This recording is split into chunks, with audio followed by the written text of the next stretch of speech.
My boss stole my idea and made millions, but then I discovered his hidden agenda. I never thought I'd feel so betrayed by someone I trusted. The moment I saw my boss, Mark, on stage at the industry conference, presenting my app idea as his own, my heart sank. I felt like the ground had been pulled out from under me. It all started a few months ago when I poured my soul into developing a groundbreaking app that aimed to revolutionize the way small businesses manage their inventory. I had been working late nights, fueled by a passion for innovation and the hope of making a real impact. Mark had praised my work during our last team meeting, his eyes gleaming with excitement as he spoke about the potential of the idea. But now, as I watched him gesticulate wildly in front of an audience of industry leaders, I felt a wave of nausea wash over me. My name was nowhere in sight.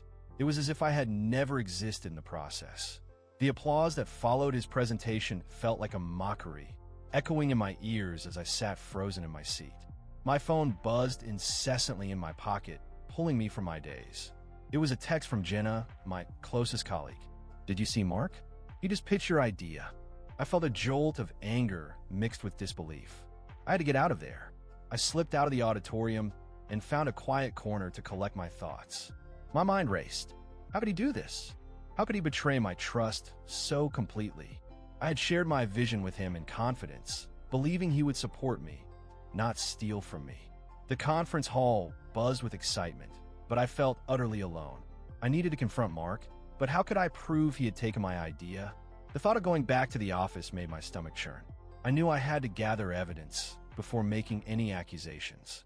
As I paced outside, I recalled our brainstorming sessions. I had sent countless emails detailing my vision, mock-ups, and even the initial code snippets. Those documents were my lifeline. If I could find them, I could build my case. But would it be enough? I decided to head back to the office, my heart racing with each step. I felt a mix of determination and fear. What if he dismissed my concerns? What if he turned the tables and made me look like the fool? I couldn't let that happen. Once inside, I rushed to my desk and opened my laptop. The familiar glow of the screen felt like a beacon of hope.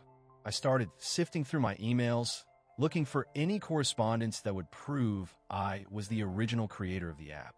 I needed timestamps, drafts, anything. After what felt like hours, I finally found an email thread where I had shared my initial concept with Mark. The timestamp showed it was sent weeks before his presentation. My heart raced with a mix of relief and anger.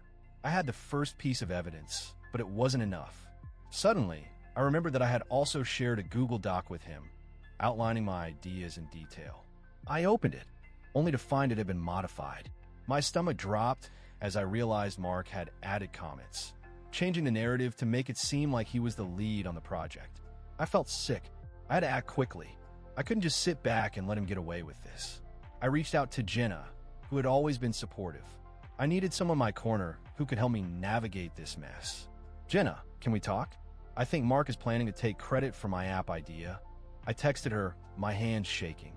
Jenna responded almost immediately, suggesting we meet at a coffee shop nearby. I needed to strategize and figure out my next steps. As I made my way there, I felt a storm brewing inside me. I was determined to fight for what was right, but I also felt the weight of uncertainty pressing down on me.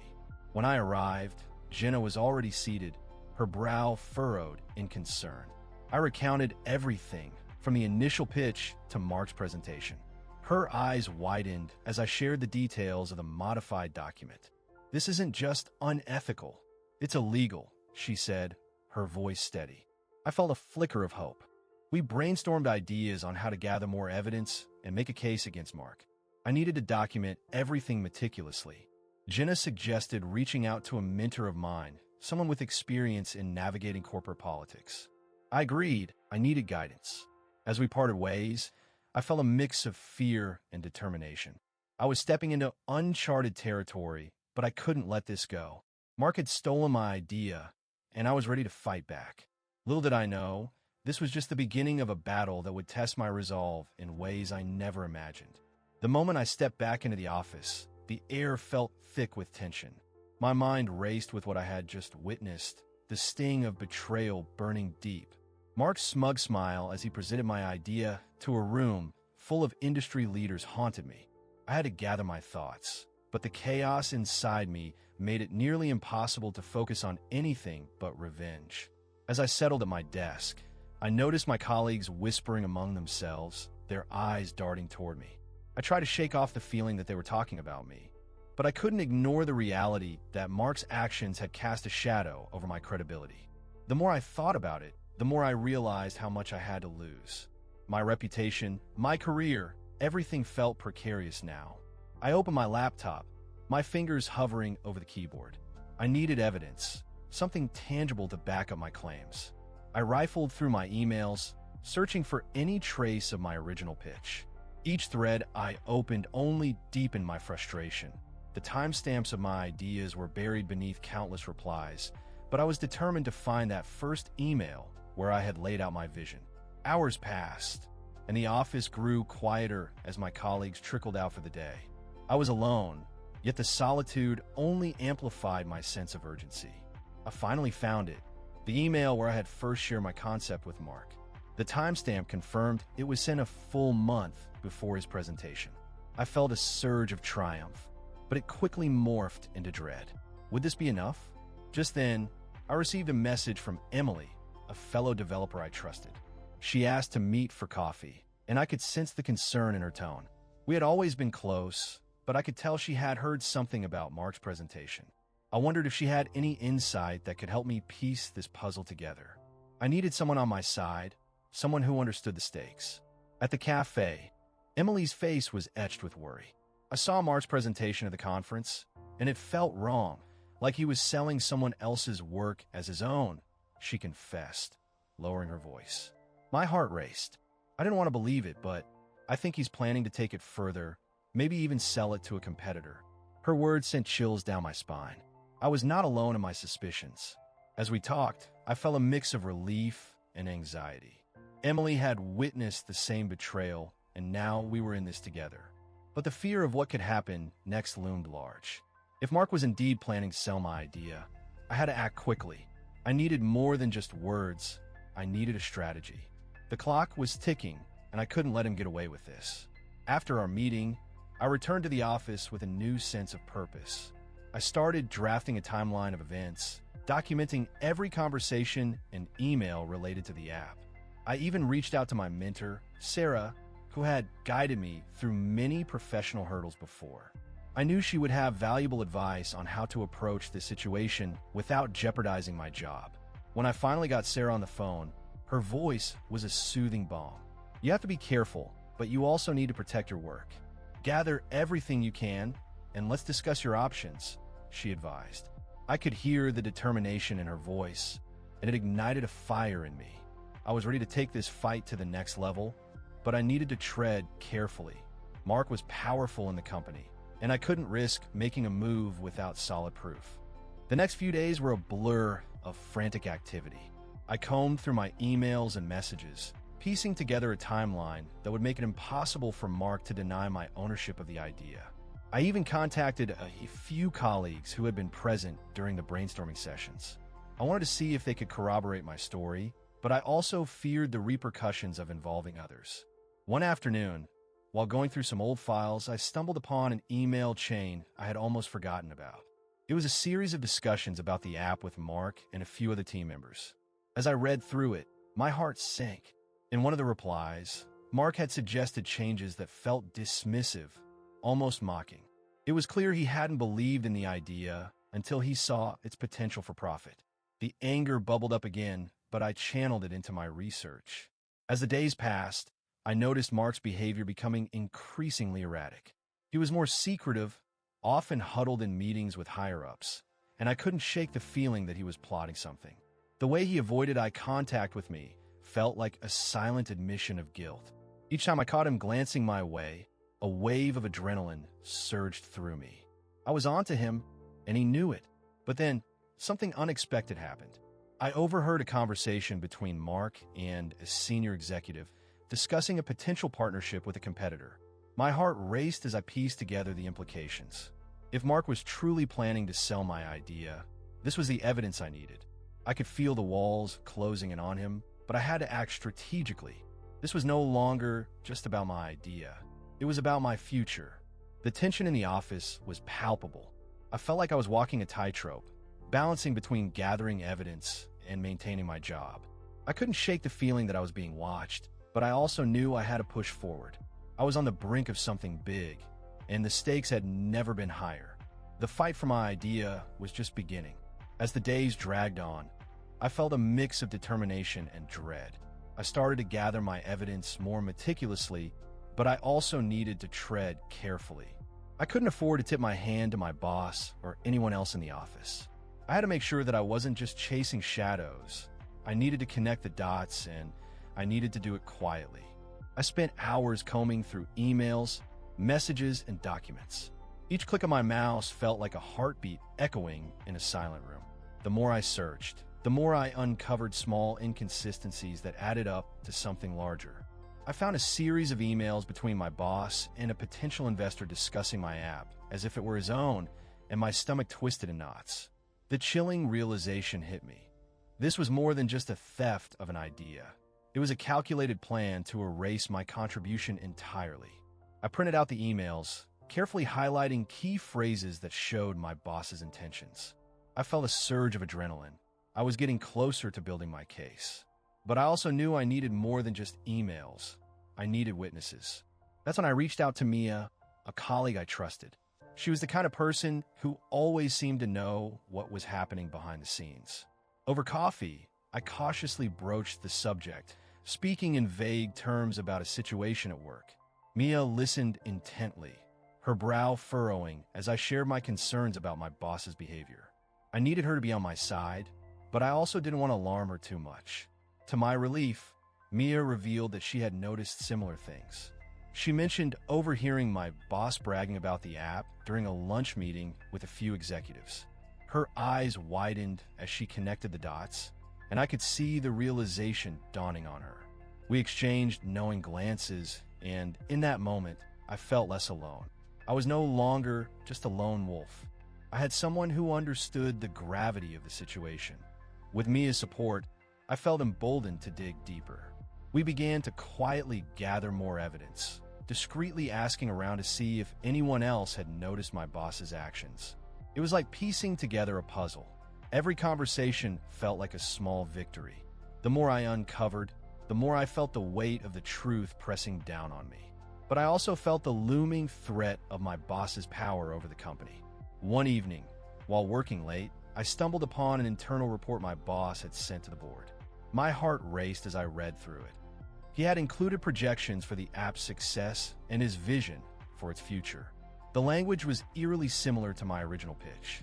I took screenshots, my hands shaking slightly as I realized this was concrete evidence of his intent to claim my work. With every piece of evidence I gathered, the stakes felt higher. I was playing a dangerous game, but I couldn't back down now. I knew I had to prepare for the inevitable confrontation, but I also needed to think strategically. It was time to consult my mentor, Greg, who had always guided me through tough situations. He had a knack for seeing things from angles I hadn't considered. I scheduled a meeting with Greg under the guise of discussing career growth. As I shared my concerns, I could see his expression shift from casual interest to serious contemplation. When I revealed the evidence I had gathered, his brows furrowed in disbelief. He leaned back in his chair, clearly weighing the implications of what I was telling him. His advice was invaluable, but I could sense the gravity of the situation weighing on him as well. Greg emphasized the importance of being strategic. You have to think about how to present this, he advised. It's not just about the evidence. It's about how you frame it. If you want to come out on top, you need to be prepared for how he might retaliate. I nodded, feeling the pressure of his words. This was no longer just about an idea. It was about my career and reputation. As the week wore on, I began to feel the weight of the impending confrontation. My mind was a whirlwind of scenarios, each more daunting than the last. What if my boss dismissed my evidence? What if he turned the tables and painted me as the villain?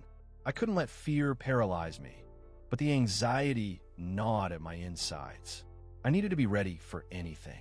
I decided to meet with Mia one last time before I took action.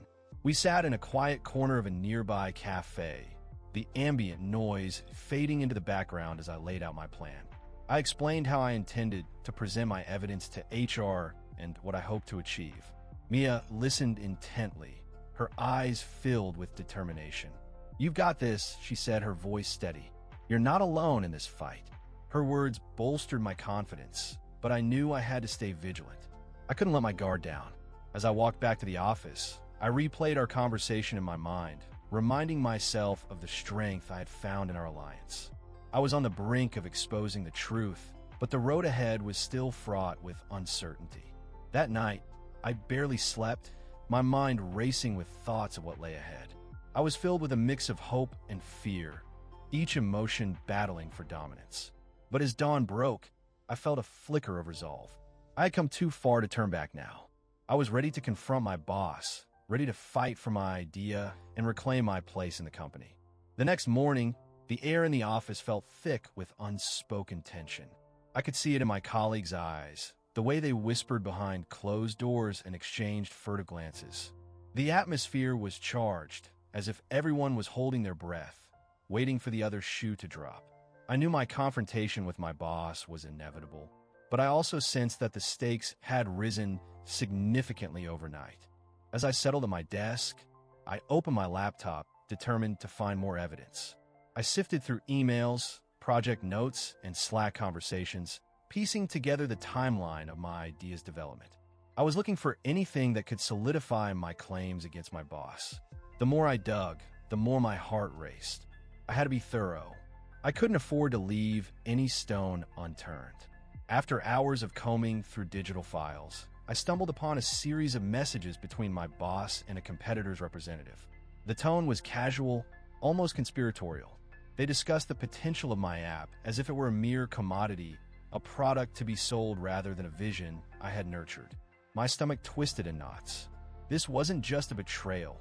It was a calculated move to steal my hard work and profit from it. Feeling the pressure mount, I decided to share my findings with a trusted colleague, Mia. She had always been supportive, and I needed someone to help me navigate this minefield. Over lunch, I laid out everything: the pitch, the conference, the emails. Mia listened intently, her brow furrowing deeper with each detail I revealed. When I finished, she looked at me, her expression a mix of concern and determination. "We need to take this to HR, but we need to be smart about it," she said, her voice low and urgent. Mia suggested documenting everything I had found and preparing a formal report.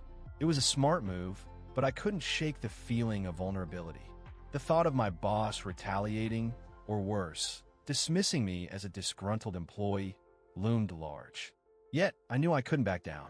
I was fighting for my idea, for my career, and for the respect I deserved. That afternoon, I worked alongside Mia to compile our evidence. We organized emails, messages, and notes into a comprehensive document. With each piece of information we added, I felt a sense of empowerment building within me. This wasn't just about my idea anymore. It was about standing up for myself and what I believed in. I could feel the tide turning, even if it was just a small ripple. As the day wore on, I noticed my boss behaving unusually. He was more on edge, snapping at colleagues, and avoiding eye contact with me. I couldn't help but wonder if he sensed the storm brewing. It was as if he knew I was onto him, and the thought made my heart race with a mix of fear and excitement. The balance of power was shifting, and I could feel it in my bones. By the time I left the office that evening, I was exhausted but resolute. I had spent the day preparing for what lay ahead, and I was ready to confront my boss. I knew he would try to manipulate the narrative to twist the truth in his favor, but I was armed with evidence and a plan. I wouldn't let him paint me as the villain in this story. On my way home, I received a text from Mia. "We need to meet first thing tomorrow. I have an idea that might help us get ahead of this," she wrote. My curiosity piqued. I felt a flicker of hope. Perhaps there's a way to turn the tables before my boss could strike back. I needed to be one step ahead, and I was determined to make it happen. That night, sleep eluded me again. My mind raced with scenarios. How would my boss react when confronted? What if he denied everything? I played out the confrontation in my head, rehearsing my words like a script. I wanted to be calm, collected, and assertive. I couldn't afford to show weakness. Not now, not ever. The following morning, I arrived at the office early, my heart pounding in my chest. I found Mia waiting for me, her expression serious. "I spoke to a few people last night, and it seems there's more going on than we thought," she said, her voice low. My stomach dropped. What could be worse than what we already knew? "There are whispers about your boss trying to cover his tracks. We might not be the only ones who feel something's off," she continued. Mia's words sent a jolt of adrenaline through me. If others were aware of my boss's behavior, it could work to our advantage. Perhaps I wasn't as alone in this fight as I had thought. I felt a sense of solidarity blooming, but I knew we had to tread carefully. I needed to gather as much support as possible before making any formal moves. With renewed determination, we set out to gather more information. We spoke to colleagues discreetly, feeling out their opinions on the project and our boss's recent actions. Each conversation revealed a growing discontent among the team, a feeling that something was off. The whispers of discontent were like fuel to my fire, and I began to feel a sense of unity building. But with each passing hour, the pressure mounted. I could feel my boss's watchful gaze on me, his suspicion palpable. It was a dangerous game we were playing, and I had to remain vigilant. I knew that the moment I made my move, there would be no turning back. I had to be ready for whatever he might throw my way. As I sat at my desk, I received another message from Mia. "Let's meet in the break room at noon. I have a plan," it read. My heart raced. Whatever she had in mind could change everything. I took a deep breath, steeling myself for what lay ahead. The clock was ticking, and I was ready to take the next step. As I entered the break room, I found Mia leaning against the counter, her expression a mix of determination and concern. "I've been digging into things, and it's worse than I thought," she said, her voice low. The weight of her words hung in the air, and I felt a knot tighten in my stomach. This was more than just a betrayal. It was a full-scale assault on my career and integrity. Mia pulled out her phone, scrolling through a series of emails she had managed to uncover. "Look at this," she said, showing me an exchange between my boss and a competitor. The subject line read, "Revolutionary app idea, potential collaboration." My heart sank as I read the words. This wasn't just about stealing my idea. He was actively trying to profit from it. "We need to act fast," Mia urged, her eyes scanning the room to ensure we were alone. "If he's planning to sell it, we can't let him get away with it. We have to gather more evidence, something solid that can't be twisted. You have to protect yourself first." Her urgency lit a fire inside me, and I nodded, ready to take the next steps. After our meeting, I returned to my desk, my mind racing with possibilities. I had already started compiling my work documentation, but now I needed to dig deeper. I recalled our last team meeting where my boss had brushed off my contributions, framing everything as a group effort. I realized I had to highlight the specific instances where I had led the project. My voice needed to be heard. That evening, I stayed late, sifting through old project notes and emails. I meticulously documented each milestone, every conversation where my idea had been discussed.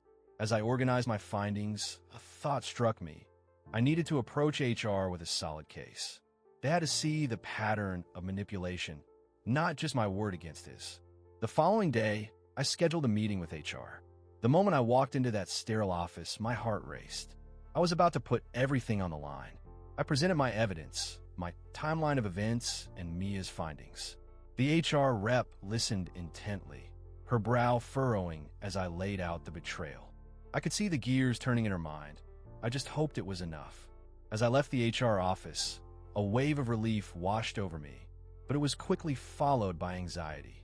I had exposed my boss, but would they believe me? Would they take action? I felt like I was standing on a precipice, and one wrong move could send me tumbling down. I couldn't afford to let my guard down, not now. Over the next few days, I noticed subtle changes in the office atmosphere. My colleagues, once friendly and supportive, now seemed to avoid eye contact. Whispers followed me down the hall, and I could sense the tension in the air. My boss had a way of manipulating the narrative, and I knew he would twist my actions to paint me as the villain. Then, during a team meeting, my boss addressed the situation head-on. "We've all been working hard, and sometimes ideas get miscommunicated," he said, his tone dripping with condescension. I could feel the eyes of my coworkers on me, and I fought to keep my composure. I wanted to scream that this was my idea, that I was the one who had been wronged, but I stayed silent, plotting my next move. After the meeting, I caught up with a few colleagues I thought I could trust. I needed allies, people who could back me up if things escalated. But as I shared my concerns, I noticed hesitation in their responses. They were scared. My boss had already begun sowing seeds of doubt, and I could see how his influence was spreading. Desperate for support, I reached out to my mentor, Sarah, who had always encouraged me to stand my ground. I laid out everything that had transpired, and she listened carefully. You need to be strategic, not just reactive, she advised. Gather more evidence, and don't let him control the narrative. You have the power to shape this story, but you need to be prepared for the fallout. Her words resonated deeply, and I felt a renewed sense of purpose. I began to plan my next steps, considering how I could publicly confront my boss without putting myself at further risk. I needed to gather more support, not just from colleagues, but also from higher-ups who might be swayed by the truth. This was a game of chess, and I was ready to play. As the days passed, I quietly reached out to other departments, gauging their awareness of my project and the idea's origins. Surprisingly, I found a few who had seen the early iterations of my work. Their support could be crucial in establishing the truth. I started to weave a network of allies, people who could corroborate my story if it came to that. I also made sure to document every interaction with my boss moving forward. I recorded our conversations, noting any discrepancies in his claims versus the timeline I had established. The stakes were high, and I couldn't afford to miss a single detail. Each piece of evidence was a step closer to the truth, and I was determined to gather enough to expose him for good. Then, one evening, I received an unexpected email from an anonymous address. The subject line simply read, "I know what he's doing." My heart raced as I opened it, revealing a message from someone within the company who had witnessed my boss's manipulations firsthand. They had seen the emails, the meetings, and were willing to stand by me. This was the breakthrough I had been waiting for. With newfound hope, I began to strategize how to incorporate this information into my plan. I couldn't just confront my boss without a solid foundation. I needed to present a united front. This whistleblower could be the key to turning the tide in my favor, but I had to tread carefully. I could feel the tension building, and I knew the moment of reckoning was drawing near. With the whistleblower's support fresh in my mind, I knew I had to be strategic about my next moves. I decided to reach out to a few trusted colleagues, people who had seen my work and could vouch for my contributions. Each conversation felt like a delicate dance. I had to gauge their reactions without revealing too much. Would they be willing to stand with me if it came down to it, or would fear of retribution keep them silent? I started with Lena, a fellow developer who had worked closely with me on the app. Over coffee, I casually mentioned a recent conference and how my boss had presented my idea as his own. Her brow furrowed, and I could see the gears turning in her head. After a moment, she said, "I thought that was your idea? He didn't give you credit at all." I nodded, feeling a surge of validation. It was a small victory, but it made me realize I wasn't alone in this. Next, I approached Marcus, the marketing lead. He had always been a straight shooter, and I trusted his instincts. When I broached the subject, his expression shifted from curiosity to concern. "You know, he's got a lot of influence, right? But if you have proof..." His voice trailed off, leaving the implication hanging in the air. I could sense that he was weighing his options, and I knew I had to tread carefully with him. After a few days of quiet conversations, I felt I had gathered enough support to proceed. I met with the whistleblower again, this time in a more private setting. "I appreciate your willingness to help, but I need to know exactly what you have," I said, trying to keep my voice steady. They leaned in closer, eyes darting around as if the walls had ears. "I have emails and notes, everything that shows how your boss has been planning this," they whispered. My heart raced. This was the tangible proof I needed. I spent the next few evenings organizing the evidence. I created a timeline of events, pairing my original ideas with the email exchanges that revealed my boss's intentions. Each document I pulled felt like a piece of a puzzle finally falling into place. I knew I was close to a tipping point, and the anticipation was both thrilling and terrifying. This was it. I was about to take a stand, but I had to be ready for whatever fallout might come. As I prepared for the inevitable confrontation, I felt a mix of dread and determination. I needed to time this right, ensuring I had the support of my colleagues and the whistleblower firmly behind me. I drafted a presentation detailing not just my work, but the deceit that had taken place. I practiced in front of my mirror, rehearsing my words until they felt like second nature. I couldn't afford to falter. This was my moment to reclaim my voice. On the day of the meeting, I could feel the tension in the air. My boss was unusually upbeat, likely still riding high from his recent accolades. I took a deep breath as I entered the conference room, my heart pounding against my chest. As I glanced around, I noticed Lena and Marcus seated among the team, their supportive nods giving me a small boost of confidence. This wasn't just about me anymore. It was about all of us who had been overlooked. As the meeting progressed, I waited for the right moment to interject. My boss was mid-sentence, extolling the virtues of the app when I decided to speak up. "Actually, I'd like to add something," I said, my voice steady despite the whirlwind inside me. The room fell silent, all eyes on me. I launched into my presentation, laying out the timeline and the evidence I had gathered. The room shifted from confusion to disbelief, and I could see my boss's expression darkening. My boss attempted to interrupt, but I pressed on, fueled by the support around me. "This is not a team effort, but rather a theft of my work," I declare, my voice growing stronger. I pointed to the emails, the timestamps, the very essence of my creativity that he had claimed as his own. The atmosphere was electric, a mix of shock and tension that felt palpable. I knew I was crossing a line, but I had to do it. I had to expose the truth. As I finished my presentation, I looked around the room, searching for signs of support. Lena was nodding vigorously, while Marcus had a look of fierce determination on his face. My boss, however, was visibly rattled, his facade of confidence crumbling. He tried to regain control, insisting it was a collaborative effort, but the room was no longer buying it. The evidence was overwhelming, and I could feel the shift in the atmosphere as people began to murmur amongst themselves. Just when I thought I had made my case, the whistleblower stood up, holding a folder filled with documents. "I can corroborate everything she said," they announced, their voice steady. The room went silent again, and I felt a rush of relief wash over me. It was one thing to have my words, but another to have someone else validate them. My boss's face drained of color, and I knew this was a turning point. With the support of the whistleblower, the tide began to turn. The HR representative in the room, who had been quietly observing, finally spoke up. "We need to investigate this further. This is serious," they said, glancing at my boss. The realization that his actions were under scrutiny hung heavy in the air. I felt a mix of triumph and trepidation. The confrontation was just the beginning, but I had finally taken a stand. As the meeting wrapped up, I felt a sense of camaraderie with my colleagues. They had witnessed the truth, and I knew they would stand by me. But I also understood that the battle was far from over. I had exposed my boss, but now we would all have to navigate the fallout. I could only hope that the investigation would lead to justice, not just for me, but for everyone who had felt the weight of his deception.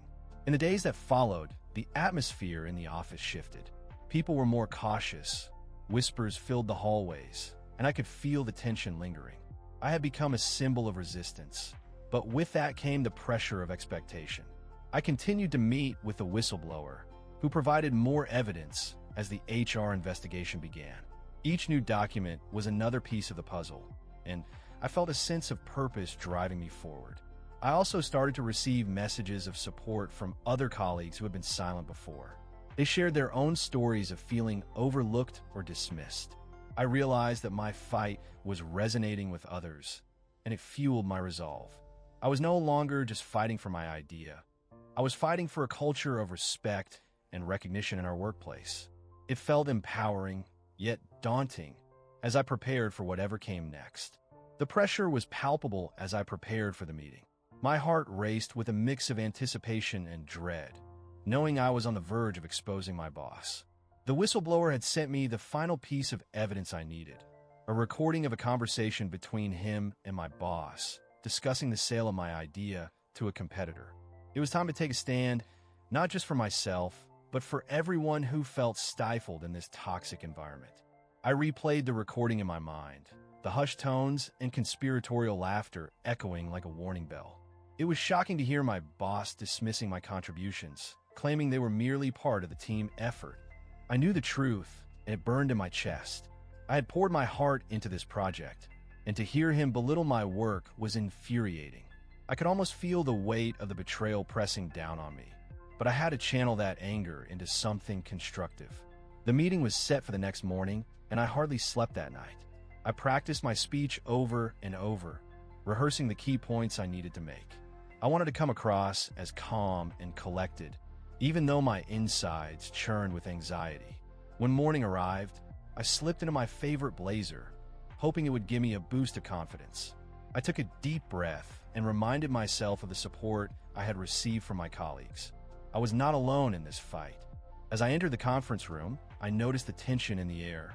My boss was already there, chatting with a few executives, his demeanor casual as if nothing was amiss. I took a seat at the long table, my hands trembling slightly as I arranged my notes. The other team members trickled in, their expressions a mix of curiosity and concern. I could feel their eyes on me, and it both unnerved and strengthened me. I was about to turn the tide. When the meeting officially began, my boss presented a polished version of my app idea, showcasing it as if it were his own. I felt my heart sink, but I steel myself. This was my moment. I raised my hand, and the room fell silent as all eyes turned to me. "I'd like to add something," I said, my voice steady despite the tremor in my stomach. I could see my boss's expression shift, a flicker of apprehension crossing his face. I laid out the timeline of my work, detailing the countless hours I had spent developing the app. I spoke about the late nights and the weekends I had sacrificed. As I spoke, I could see some heads nodding in agreement, the realization dawning on them. I glanced at my boss, who was visibly sweating, trying to maintain his facade of confidence. It was almost satisfying to see the cracks forming in his carefully constructed image. Then, I played the recording. The room was silent as my boss's voice filled the air, discussing plans to sell my idea. Gasps echoed around the table, and I watched as disbelief washed over my colleagues' faces. My boss's face turned a shade of crimson, and I felt a surge of adrenaline. This was the moment I'd been waiting for, the moment that would expose him for who he truly was. As the recording ended, the silence was deafening. I took a deep breath, ready to press my advantage. This is not just about me.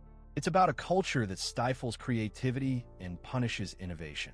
If we allow this behavior to continue, we risk losing our best talent and our integrity as a company. My voice was steady, and I could see the shift in the room as people began to murmur in agreement. But my boss wasn't done fighting. He quickly tried to regain control, claiming that my contributions were just part of a larger team effort. "Everyone here has played a role in this project," he said, his voice rising defensively. I could feel the tension crackling in the air, and I knew I had to stay focused. This was not a team effort. It was my vision, and I had the proof to back it up. Just as I was about to respond, a familiar face in the back of the room spoke up. It was the whistleblower, a quiet programmer who had always seemed to linger in the shadows. "I can corroborate what she's saying. I saw the emails, and I heard the conversations. This isn't just a misunderstanding. It's a deliberate act of deception." The room erupted in whispers, and I felt a wave of relief wash over me.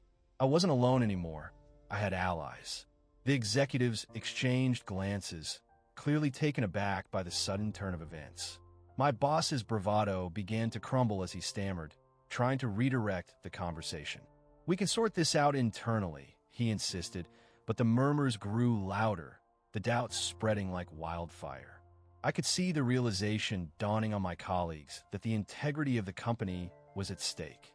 I took a moment to collect my thoughts, knowing I had to strike while the iron was hot. This isn't just about one idea or one person. It's about creating an environment where everyone feels valued and heard. If we don't address this now, we're setting a dangerous precedent. I could feel the weight of the room shift as more heads nodded in agreement. The tide was turning. I could almost taste victory. The meeting was abruptly adjourned, and I could see the executives whispering among themselves. My boss shot me a glare that could freeze fire, but I didn't back down. I had fought for my idea, and now I was fighting for a culture of respect and accountability. I knew there would be repercussions, but I was ready to face them. I had allies now, and together, we could change the narrative. As I left the conference room, I was met with supportive pats on the back and encouraging words from my colleagues. It felt surreal, like I had stepped into a different reality where I was no longer the invisible employee. I could sense the shift in the company's atmosphere, a newfound determination to stand against injustice. But the battle was far from over. I still had to navigate the aftermath of this confrontation. I gathered my things and headed to my desk, my mind racing with possibilities. What would happen next? Would the executives take my claims seriously? I knew an HR investigation was inevitable, and I braced myself for the fallout. But deep down, I felt a sense of hope. This was the turning point I had been waiting for. As I sat at my desk, a message popped up from the whistleblower. "You did great today. Just know you're not alone in this. I'll be here to support you through whatever comes next." I smiled at the screen, feeling a warmth spread through me. This was more than just about an idea. It was about creating a workplace where everyone could thrive. The meeting room buzzed with anticipation, a stark contrast to the tension coiling in my stomach. I took a deep breath, the air thick with uncertainty, but I knew I had to push through. Today was the day I would finally expose the truth about my boss and reclaim what was rightfully mine. The room filled with familiar faces, all unaware of the storm brewing beneath the surface. As I stood at the front, my heart raced. I glanced at the PowerPoint slide displaying my app, the one I had painstakingly developed, and felt a surge of determination. I began my presentation, outlining the features and potential impact of the app, but this time I wasn't just sharing ideas. I was revealing a betrayal. With each word, I felt the weight of the past months lift, knowing I was no longer alone in this fight. The room fell silent when I mentioned my boss's recent presentation at the conference, where he claimed my idea as his own. Gasps echoed, and I could see eyebrows raise in disbelief. I clicked to the next slide, revealing snippets of the email chain that exposed his deceit. The whispers grew louder, and I could feel the energy shift as my colleagues processed the betrayal. My boss's face turned a shade of crimson as he tried to interject, claiming it was a collaborative effort. But I had anticipated this. I presented the whistleblower's evidence, showing how he had orchestrated the entire scheme. The room was electrified, and I could see the realization dawn on my coworkers. This wasn't just about one idea. It was about integrity and trust within our team. As I finished, I felt a wave of relief wash over me. I had done it. But before I could bask in the moment, my boss shot up from his seat, his voice dripping with indignation. "This is ridiculous. You think you could just come in here and destroy my career because of a misunderstanding?" His defiance was palpable, but I stood my ground, fueled by the support I had received. I could see some of my colleagues shifting uncomfortably, their loyalty tested. A few exchanged glances, as if trying to gauge the room's reaction. The tension was thick enough to cut with a knife. I realized then that I wasn't just fighting for my idea. I was challenging the very culture of silence and complicity that had allowed his behavior to persist. The HR representative, who had been quietly observing, finally stepped in. "We will need to conduct a formal investigation into this matter," she stated firmly.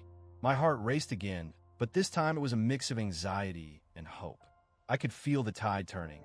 This wasn't just about me anymore. It was about creating a safer, more transparent workplace for everyone. As the meeting adjourned, I felt a sense of empowerment wash over me. My colleagues gathered around, offering their support and sharing their own experiences of feeling overlooked or undervalued. It was a bittersweet moment, realizing how many had suffered in silence. I wasn't just a victim, I was a catalyst for change.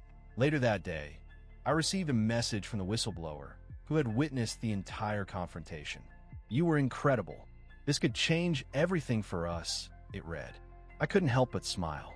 In that moment, I felt the weight of my struggle transform into a shared vision of a better future. As days passed, the HR investigation unfolded. My boss was placed on administrative leave, and the atmosphere in the office shifted. Colleagues who had once been hesitant to speak up began sharing their concerns. It felt like a dam had broken, and voices that had been stifled for too long were finally being heard. Then came the news I had both hoped for and dreaded. My boss was facing potential firing, and the company was implementing new policies to ensure that such betrayals wouldn't happen again. I felt a strange mix of vindication and sadness. I had fought hard, but the reality of his downfall weighed heavily on my heart. In the midst of this turmoil, I received an unexpected offer. The company wanted me to lead the development of my app, officially recognized as the original creator. It was a dream come true, yet I felt a pang of guilt for my boss. He had once been a mentor, but the betrayal had shattered that bond.